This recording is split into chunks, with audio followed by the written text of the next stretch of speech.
Good evening. I'm Fox 4's Elise Chingari with your digital update. Through today's beautiful weather, Fox 4 headed out to the Halfway to Oktoberfest event held at the German-American Club there in Cape Coral. So this was really important for organizers because they told us just how meaningful it is to be back after Hurricane Ian, since they had to cancel Oktoberfest last year. But they are now getting back on track with you, the community's help. Our recovery process never ends. This is a huge undertaking to recover from what we went through, just like everybody else who went through it.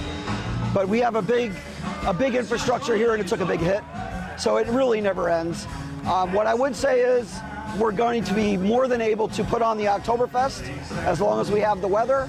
Once we do that, we should be back to full strength, and then we can go back to helping the community, because what happens after an Oktoberfest is we donate to the community.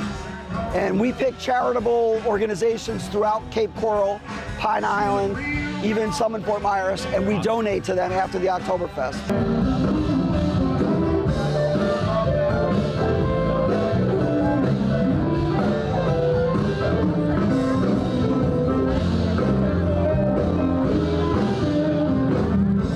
We're on track to do that, and all we need is the public to keep joining us, and we will do it.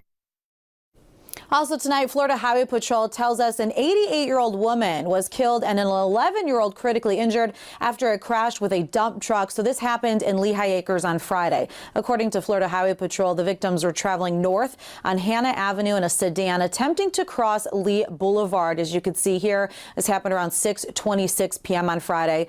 This all while a dump truck was traveling east on Lee Boulevard. FHP says the sedan violated the dump truck's right-of-way and the two collided. The driver of the sedan was pronounced deceased there on scene. The 11-year-old passenger was taken to a local hospital with critical injuries. And tonight we continue to check in with Charlotte County Sheriff's Office to try to get any updates on that ongoing investigation regarding that paragliding deadly crash that killed a 60-year-old man. Tonight, still no update on a cause. I was there on scene yesterday throughout the day while the sheriff's office was there on scene investigating. So far, what we know is the 911 calls came in around 8 a.m. Friday morning for that crash. CCSO confirmed the man who died is 60-year-old Matthew Robert Bell. The sheriff's office says he went paragliding with his friend and crashed in that secluded wooded area that you can see there. This is near Barracuda Road and Emerald Road. The investigation continues to find out whether this was a medical or mechanical issue. I've been working for 25 and a half years, so there has been a few other histories of paragliding issues and or the power gliders themselves, yes. But probably about 4 or 5 in my career total that I've heard of, but nothing particular out here in this area.